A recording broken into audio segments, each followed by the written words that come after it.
Hey guys, and welcome back to this channel. In this video I'll be showing you guys the latest new seed slash plant in Plants vs. Brainrots. I just knew about this today. I don't know when it came out because when the update came about I didn't see it, but if you go to the plant shop you will see a Kiwi Canon seed. It cost 1 billion, and that's the newest and most up plant, I guess, after the Brussels sprouts one. So make sure when there is another update, I think they might restock that this Saturday, I think. So yeah, make sure you get that if you want it.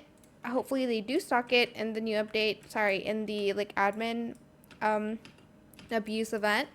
So yeah, that is pretty much it really. I just want you to know that there is one. There's one new plant. So I hope it was helpful for you guys. Don't forget to like, comment, share, and also subscribe to this channel if you haven't done that already. If you have any more questions about this video, just leave it in the comment section down below. I will try my best to answer them all for you guys.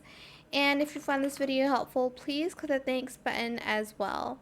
That is it for this video. Thank you so much for watching. Bye.